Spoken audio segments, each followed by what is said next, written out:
अस्सलामुअलैकुम स्टूडेंट्स। तो आज हम करने वाले हैं एक इम्पोर्टेंट टॉपिक और वो टॉपिक है हमारे पास सिकल सेल। क्या है हमारे पास? Sickle cell anaemia. एक बीमारी है, एक डिसऑर्डर है, एक डिजीज है जिसको कहते हैं सिकल सेल अनीमिया, या इसको इन शॉर्ट बोलते हैं SCA। क्या बोलते हैं?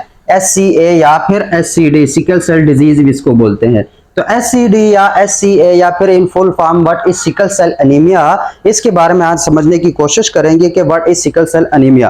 अब ये काफी इंपॉर्टेंट एक टॉपिक है और वो टॉपिक इस लिहाज से इंपॉर्टेंट है कि जब हम फर्स्ट ईयर में हैं तो फर्स्ट ईयर में देखो हम सीरीज स्टार्ट की हुई है प्रोटीन के रिलेटेड।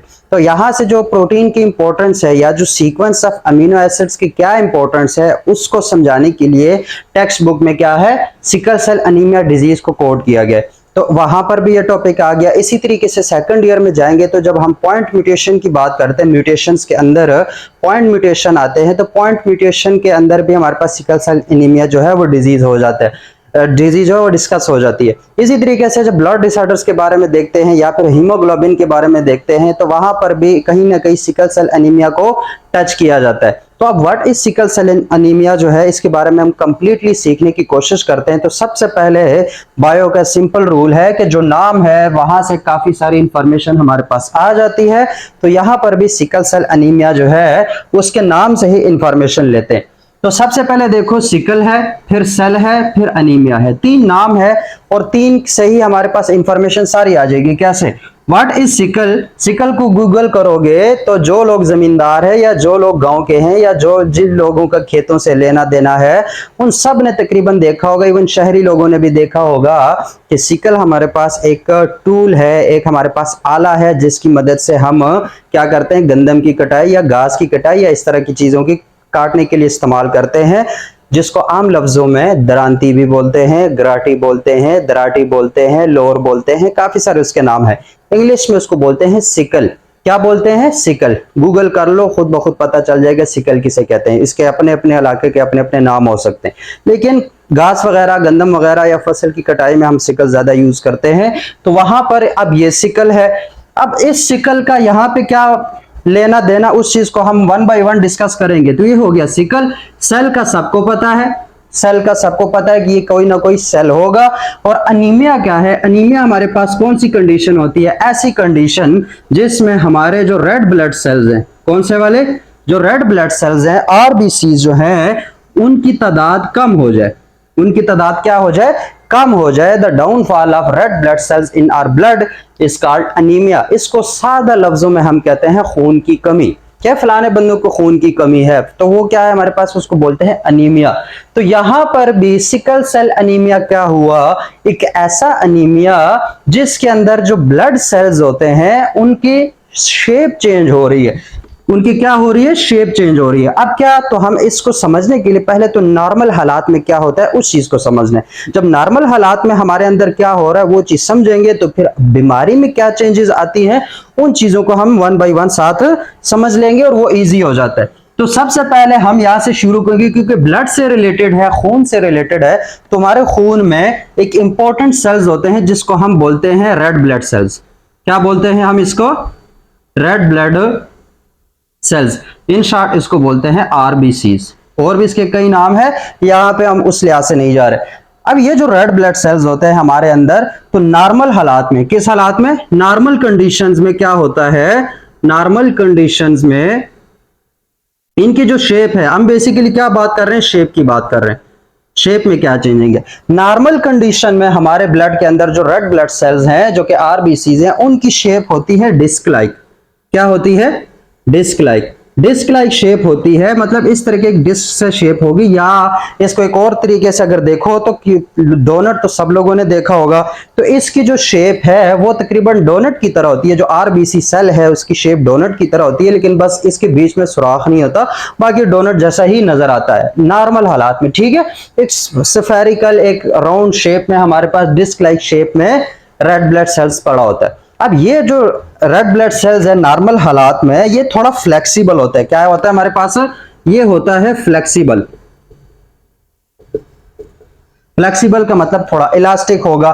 फ्लेक्सिबल होने का फायदा क्या होगा कि बिलफर्ज हमारे अंदर कैपिलरीज हैं, वेन्स हैं, हमारे अंदर हाँ क्या है और आर्टरीज हैं, और इस तरीके से जो निज़ाम ऑफ सर्कुलेशन है, जो सर्कुलेटरी सिस्टम है, उसमें ये सारी चीजें जो हमारे पास हैं, आर्टरीज, वेन्स और कैपिलरीज, जब इस तरह के आरबीसीज बिलफर्ज, अब ये राउंड शेप है, अब ये यहाँ से बहुत पतली कैपिलरी है, तो जब यहाँ से गुजरेगा तो ये अपने अंदर, क्योंकि ये फ्लेक्सिबल है, ऐसे समझो जैसे कि एक गुब्बारा है और उस गुब्बारे में तुम लोगों ने पानी भरा हुआ है, तो एक फ्लेक्सिबल सा शेप उसका है। उसी तरीके से हमारे पास आरबीसीज होते हैं, लेकिन अगर उसको किसी पतले पाइप से गुजारेगा तो वो अपने शेप में चेंजिंग लाके उस पाइप से गुजर जाएगा। तो इसी तरीके से अगर इस कैपिलरी के अंदर ब्लड दौड़ रहा है तो उस ब्लड में बेसिकली हमारे पास रेड ब्लड सेल्स हैं। क्या है? रेड ब्लड सेल्स हैं। और वो रेड ब्लड सेल्स जब इस कैपिलरी से गुजरते हैं तो अपने अंदर इस तरीके से मतलब लंबूतरे हो जाएंगे, इलोंगेटेड हो जाएंगे और यहां से गुजर रहे होते हैं ऐसे, और जब उस कैपिलरी से बाहर बड़ी कैपिलरी या वेन या आर्टरी में जाते हैं तो दोबारा से अपनी शेप रीगेन कर लेते हैं। क्या कर लेते हैं? दोबारा से अपनी शेप रीगेन कर लेते हैं। तो यहां से हमें यह पता चल गया कि जो रेड ब्लड सेल्स हैं वो फ्लेक्सिबल हैं। वो क्या है हमारे पास? फ्लेक्सिबल है। अब ये बैकग्राउंड इंफॉर्मेशन है, क्योंकि इस चीज को समझना है तो हमें कॉन्सेप्ट सारा समझ आएगा सिकल सेल एनीमिया का। तो ये हो गया हमारे पास क्या? फ्लेक्सिबल है, और इस तरीके से वो हमारे पास कैपिलरीज, वेन्स और आर्टरी से गुजर रहा होता है। अब ये जो रेड ब्लड सेल्स हैं, इन रेड ब्लड सेल्स, जो नॉर्मल रेड ब्लड सेल्स हैं, इनके अंदर एक बहुत इंपॉर्टेंट प्रोटीन हमारे अंदर होती है। रेड ब्लड सेल्स के अंदर बेसिकली एक बहुत ही इंपॉर्टेंट प्रोटीन होती है जिसका नाम है हीमोग्लोबिन। जिसका नाम क्या है? हीमोग्लोबिन। अब ये जो हीमोग्लोबिन प्रोटीन है, इस हीमोग्लोबिन प्रोटीन का काम क्या है? इस हीमोग्लोबिन प्रोटीन का काम है ऑक्सीजन कैरी करना। क्या कैरी करना? ऑक्सीजन कैरी करना। तो ये as a oxygen carrier use होती है।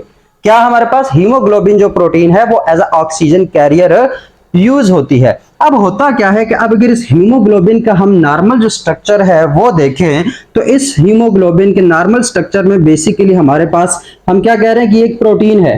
क्या है? प्रोटीन। सीरीज हमने कौन सी स्टार्ट की हुई? प्रोटीन की सीरीज स्टार्ट की है। तो यहां पर भी प्रोटीन है, तो हीमोग्लोबिन पे हमारा मेन क्या होने वाला है? फोकस होने वाला है। तो हीमोग्लोबिन प्रोटीन के अंदर अगर देखा जाए तो हमारे पास 4 पॉलीपेप्टाइड्स होते हैं। कितनी पेप्टाइड्स होती हैं? 4 पॉलीपेप्टाइड्स होंगी। उन 4 पॉलीपेप्टाइड में से 2 पॉलीपेप्टाइड्स अल्फा की हैं और 2 पॉलीपेप्टाइड्स बीटा की हैं। मतलब 2 अल्फा पॉलीपेप्टाइड्स हैं और 2 हमारे पास बीटा पॉलीपेप्टाइड्स हैं। टोटल 4 पॉलीपेप्टाइड्स हो गई। अब ये जो एक अल्फा जो पॉलीपेप्टाइड है उसके अंदर 141 अमीनो एसिड्स होते हैं। इस चीज को देखो, हीमोग्लोबिन के अंदर टोटल 4 पॉलीपेप्टाइड्स हैं। उन 4 पॉलीपेप्टाइड में से 2 अल्फा पॉलीपेप्टाइड्स हैं, 2 बीटा पॉलीपेप्टाइड्स हैं। क्या है? 2 अल्फा पॉलीपेप्टाइड्स और 2 बीटा। अब वो जो अल्फा पॉलीपेप्टाइड है उसमें एक जो अल्फा पॉलीपेप्टाइड है उसके अंदर कितने अमीनो एसिड के रेजिड्यूज हैं? 141। तो अगर 2 अल्फा होंगे तो उसके अंदर कितने अमीनो एसिड के रेजिड्यू होंगे? 2 1 2, 248 और 211। तो 282 हमारे पास अमीनो एसिड्स होंगे अल्फा पॉलीपेप्टाइड्स में।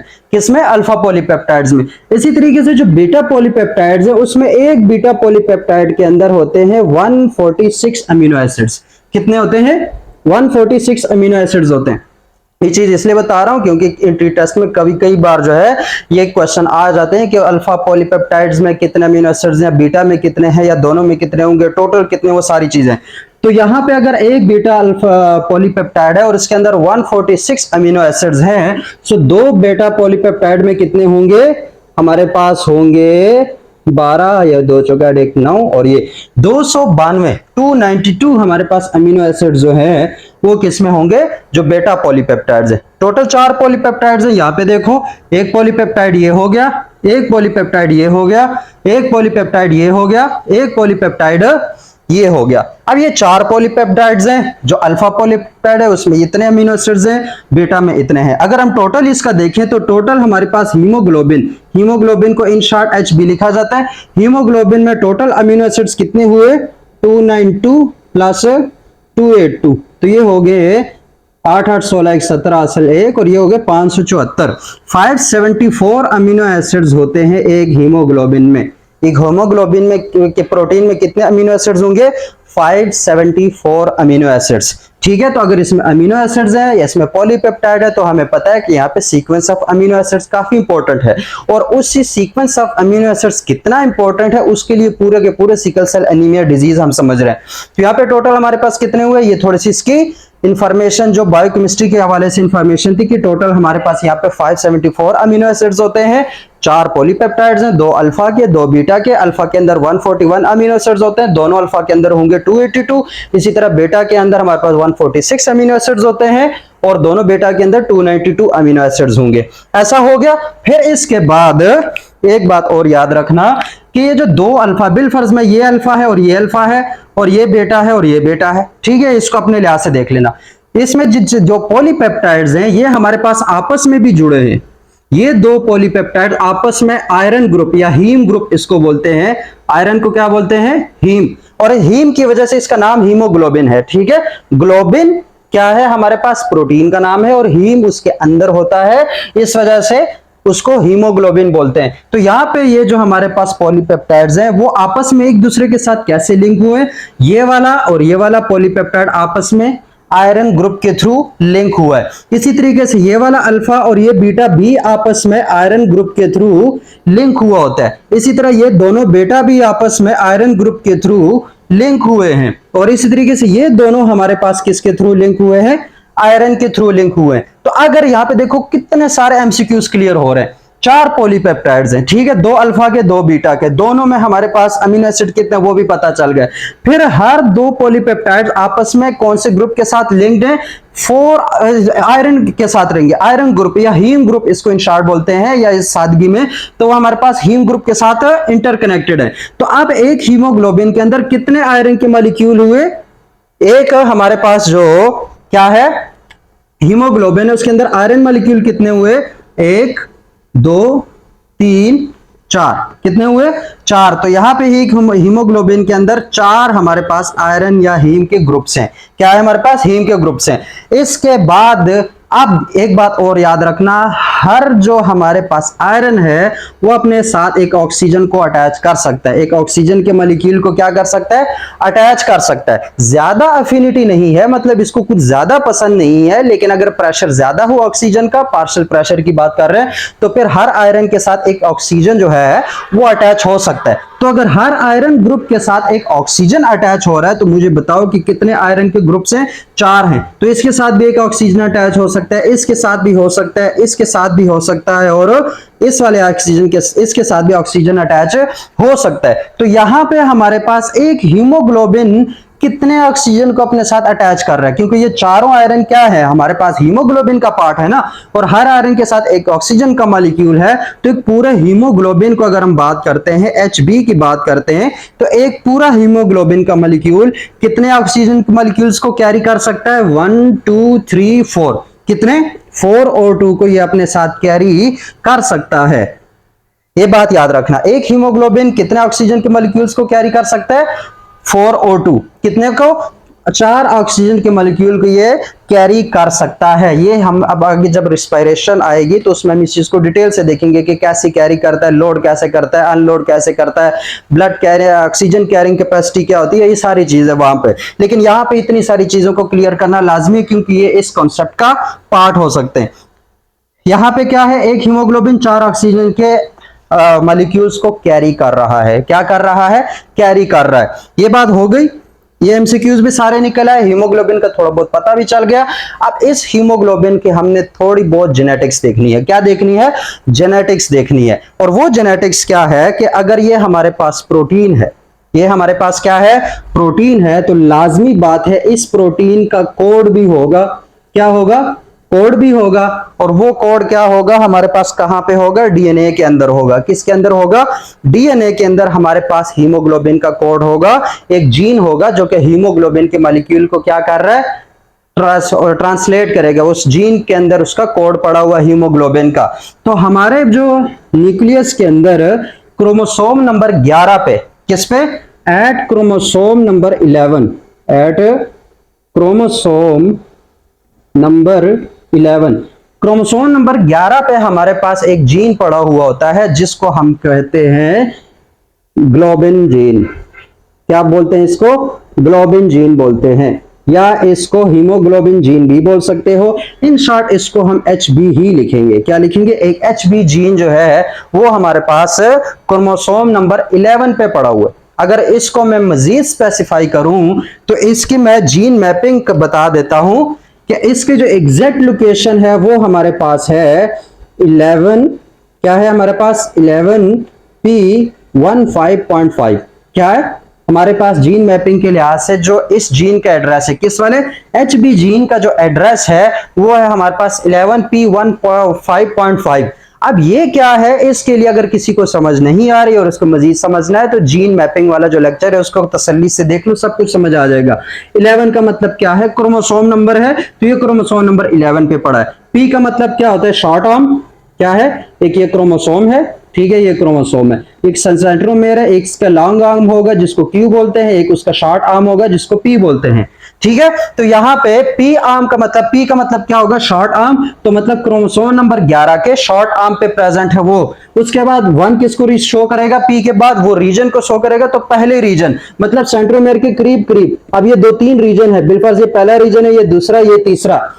तो करीब करीब जो सेंट्रोमेयर के करीब वाला होगा वो पहला रीजन होगा, तो पहला रीजन है। उसके बाद अगला डिजिट किसको शो करेगा? वो बैंड को शो करेगा। इस रीजन को अगर मजीद हम डिवाइड करें तो छोटे छोटे बैंड्स बनेंगे, उसमें से पांचवा जो बैंड है, कौन से वाला? पांचवा जो बैंड है उसमें भी सब बैंड, पॉइंट के बाद जो डिजिट है वो किसको शो करता है? सब बैंड को। किस पांचवें के अंदर भी अगर हम इसको मजीद डिवाइड करें तो जितने भी सब बैंड्स बनेंगे उसमें से जो पांचवा सब बैंड है उसके अंदर हमारे पास जीन पड़ा हुआ हीमोग्लोबिन का। ये उसकी थोड़ी सी जीन मैपिंग के साथ बता दी। इसके एग्जैक्ट एड्रेस क्या है हमारे पास? 11p1.15.5। ये बात हो गई।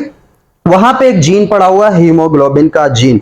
अब ये जो हीमोग्लोबिन का जीन है बेसिकली ये एक्टिवेट होता है और इसके एक्टिवेशन से मैसेंजर आरएनए बनता है और उस मैसेंजर आरएनए की ट्रांसलेशन होगी और उस ट्रांसलेशन से हमारे पास एक प्रोटीन बनेगा। कौन से वाला प्रोटीन बनेगा? हीमोग्लोबिन का प्रोटीन बनेगा।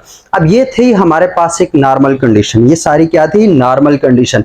मसला कहां आता है? मसला आता है हमारे पास यहां से। अब हम सिकल सेल एनीमिया को प्रॉपर्ली शुरू करेंगे कि सिकल सेल एनीमिया बेसिकली कौन सी डिजीज है? याद रखना, ये एक इनहेरिटेड डिजीज है। क्या है? इनहेरिटेड डिजीज है। इनहेरिटेड डिजीज का मतलब क्या होगा? ऐसी डिजीजेस जो कि पेरेंट्स से चिल्ड्रन में ट्रांसफर होती हैं। क्या है? जो जेनेटिक्स की डिजीज होती है, जो जेनेटिक्स की वजह से, जो जीन्स में चेंजिंग की वजह से जो डिजीज डेवलप होती है उसको इनहेरिटेड डिजीज बोलते हैं, जो कि पेरेंट्स से चिल्ड्रन में ट्रांसफर होती है। तो ये हमारे पास जो सिकल सेल एनीमिया है ये भी through out the families run करता है। पेरेंट्स टू चिल्ड्रन जो है वो डिलीवर होती है, ट्रांसफर होती है ये वाली डिजीज। अब ये जो इनहेरिटेड डिजीज कैसे हुई कि हमारे पास थोड़ी और बैकग्राउंड दे दूं तो ज्यादातर हमारे पास सिकल सेल एनीमिया के जब तुम लोग एग्जांपल सर्च करोगे, पेशेंट सर्च करोगे तो अफ्रीकन लोग मिलेंगे। क्या मिलेंगे? अफ्रीकन लोग मिलेंगे, क्योंकि जो सिकल सेल एनीमिया म्यूटेशन है, ये जो हीमोग्लोबिन जीन के अंदर म्यूटेशन है, इसकी फ्रीक्वेंसी हमारे पास जो अफ्रीका या जो अरेबिक कंट्रीज हैं या कुछ इंडिया के कुछ पार्ट्स हैं वहां पे इसकी डिफरेंट म्यूटेशंस का रेट ज्यादा है। तो वहां सिकल सेल एनीमिया का जो सिलसिला है वो भी ज्यादा है। उसका वहां के जो अफ्रीकन ज्यादातर हमारे पास वो पेशेंट होते हैं सिकल सेल एनीमिया डिजीज के। अब इस सिकल सेल एनीमिया डिजीज के अंदर हम बात कर रहे थे जेनेटिक्स। होता क्या है? क्या होता है हमारे पास? होता क्या है कि जो हमारे पास ग्लोबिन बेटा ग्लोबिन जीन है, कौन सा वाला? बेटा ग्लोबिन जीन का मतलब क्या है कि जो बीटा पॉलीपेप्टाइड बनाएगा। हीमोग्लोबिन का हमने देखा था ना कि 4 पॉलीपेप्टाइड है, 2 अल्फा के 2 बीटा के। तो उसमें जो बीटा ग्लोबिन जीन है वो बीटा ग्लोबिन जीन में थोड़ी सी म्यूटेशन हो जाती है। क्या हो जाती है? म्यूटेशन हो जाती है, उसमें थोड़ी सी चेंजिंग आएगी। क्या आएगी? चेंजिंग आएगी। म्यूटेशन भी कौन से वाली? एमसीक्यूज के लिए अगर बता दूं तो पॉइंट म्यूटेशन होगी। क्या होगी? पॉइंट म्यूटेशन, या इसका एक दूसरा नाम है जीन म्यूटेशन। क्या है? पॉइंट म्यूटेशन या जीन म्यूटेशन। एक म्यूटेशन पॉइंट म्यूटेशन होती है, दूसरी हमारे पास क्रोमोसोमल म्यूटेशन होती है। तो ये होगी हमारे पास पॉइंट म्यूटेशन। पॉइंट म्यूटेशन का मतलब क्या होता है कि कोई एक न्यूक्लियोटाइड या कुछ न्यूक्लियोटाइड्स हमारे पास चेंज हो जाए तो हमारे पास पॉइंट म्यूटेशन होती है। पॉइंट म्यूटेशन होगी या जीन म्यूटेशन होगी। थोड़ा सा और स्पेसिफाई करूं तो इसको बेस सब्स्टिट्यूशन म्यूटेशन बोलते हैं। इसको क्या बोलते हैं? Base substitution mutation. इंशाल्लाह जब हम करेंगे म्यूटेशन वाला लेक्चर तो उसमें फिर हम बेस सब्स्टिट्यूशन क्या होता है, रिप्लेसमेंट सब्स्टिट्यूशन, डिलीशन सब्स्टिट्यूशन, इसकी 3 टाइप्स है ना पॉइंट म्यूटेशन के। तो उसमें बेस सब्स्टिट्यूशन अगर यहां पे बता दो तो बेस सब्स्टिट्यूशन क्या है कि बिलफर्ज हमारे पास एक कोड है, ये वाला, कौन से वाला, ये वाला एक कोड है, कोडान है, एक GAG है, और उसमें किसी की तरीके से ये इस A की जगह T आ जाए, क्या आ जाए, T आ जाए। अब ये भी एक बेस है ग्वानिन, ये भी एक बेस है एडेनिन, ये भी एक बेस है ग्वानिन। अब इस बेस सब्स्टिट्यूशन का मतलब क्या कि कोई बेस चेंज हो जाए, जैसे अगर नॉर्मल में हमारे पास एडेनिन है और उसकी जगह थाइमीन आ गया, तो अब यहां पे म्यूटेशन हो गई है, क्या हुई है, म्यूटेशन हो गई है, जिसको हम बोलेंगे बेस म्यूटेशन। क्या बोलेंगे, बेस सब्स्टिट्यूशन म्यूटेशन होती है। तो हीमोग्लोबिन का जो जीन है उसका जो बीटा ग्लोबिन पार्ट है उसके अंदर भी बेस सब्स्टिट्यूशन पॉइंट म्यूटेशन होती है, उसमें चेंजिंग होती है, जिसमें एक कोडान है उसमें थोड़ी सी म्यूटेशन हो जाती है, जस्ट 1 बेस चेंज हो जाता है। वो भी कौन सा है, जो कोडान नंबर 6 है, कौन से वाला है, कोडान नंबर जो 6 है, वो कोडान नंबर 6 में थोड़ी सी म्यूटेशन हो जाती है, क्या हो जाती है, म्यूटेशन हो जाती है। और उस म्यूटेशन से क्या होगा बिलफर्ज, जो नॉर्मल हमारे पास क्या है, हमारे पास जो नॉर्मल हीमोग्लोबिन का पार्ट है, जो नॉर्मल हमारे पास हीमोग्लोबिन या ग्लोबिन जीन है, उसमें कोडान नंबर 6 होता है GAG। क्या होता है हमारे पास, कोडान नंबर 6 क्या होता है, GAG। अब अगर कोडान टेबल में देखोगे तो ये जो GAG है वो कोड करता है हम किसको, ग्लूटामेट को या ग्लूटामिक एसिड को, ठीक है, दोनों नाम ठीक है, ग्लूटामेट भी इसको बोल सकते हो, ग्लूटामिक एसिड भी। अब ये क्या है, हमारे पास एक अमीनो एसिड है, क्या है हमारे पास, एक अमीनो एसिड। तो नॉर्मल हालात में जो GAG है, जो बीटा ग्लोबिन का ये कोडान नंबर 6 है, वो हमारे पास ग्लूटामिक एसिड को कोड करता है। और ग्लूटामिक एसिड क्या है, हाइड्रोफिलिक है, ये बात याद रखना, इसकी काफी इंपॉर्टेंट अभी आगे कॉन्सेप्ट आने वाला है। ये क्या है हमारे पास, हाइड्रोफिलिक है। अब वहां पे जब होती है बेस सब्स्टिट्यूशन पॉइंट म्यूटेशन, क्या होता है हमारे पास, बेस सब्स्टिट्यूशन पॉइंट म्यूटेशन का मतलब क्या है कि इसमें से एक बेस जो है वो म्यूटेशन की वजह से चेंज हो जाता है। कौन से वाला, ये जो दूसरा है हमारे पास, जो एडेनिन है इसके अंदर, उसमें म्यूटेशन हो जाती है और एडेनिन की जगह आ जाता है GTG। क्या आ जाता है हमारे पास, GTG। अब अगर GTG का मैसेंजर पार्ट निकालेंगे तो हमारे पास है थाइमीन की जगह यूरेसिल आता है, तो ये बन जाता है GUG। क्या बन जाता है, GUG। मैसेंजर के फॉर्म में ये क्या होगा, GUG। एडेनिन तो एडेनिन ही रहता है, लेकिन जहां जहां पर भी थाइमीन आता है वहां पे RNA के केस में यूरेसिल लगता है, ठीक है। तो यहाँ पे GTG है, वो उसका कोडान क्या बनेगा, GUG। अब अगर GUG को कोडान टेबल में हम देखते हैं तो उस कोडान टेबल में GUG कोड कर रहा है वेलिन को, किसको कोड कर रहे हैं, वेलिन को। जस्ट एक बेस जो है वो चेंज हो जाता है, पूरे सीक्वेंस से जो 574 अमीनो एसिड्स के लिए कोडान, उसको 3 से मल्टीप्लाई कर लो, उतने में सिर्फ एक जो हमारे पास कोडान नंबर 6 है बीटा ग्लोबिन के अंदर, उसमें सिर्फ एडेनिन की जगह थाइमीन आ गया। क्या आ गया, थाइमीन। थाइमीन के आने की वजह से अब वो कोडान जो है वो ग्लूटामेट की जगह किसको कोड कर रहा है, वेलिन को कोड कर रहा है। और ये जो वेलिन है हमारे पास याद रखना, ये हाइड्रोफोबिक है।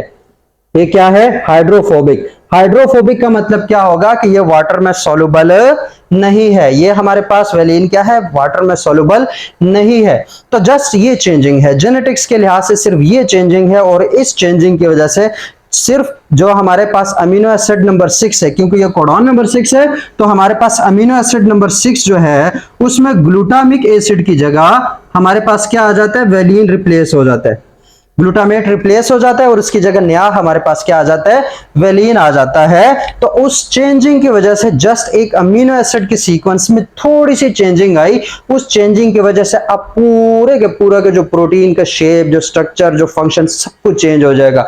हीमोग्लोबिन का सारा फंक्शन जो है वो चेंज होने वाला है, just due to this point mutation. एक पॉइंट पे म्यूटेशन हुई और इसकी वजह से सारा जो सीक्वेंस ऑफ अमीनो एसिड्स है उसमें चेंजिंग आ गई, और चेंजिंग आने की वजह से पूरी की पूरी ये बीमारी हमें होने वाली है। अब कैसे, ये इसका जेनेटिक्स है, ये हमने समझ लिया कि इसमें क्या क्या सीन होता है।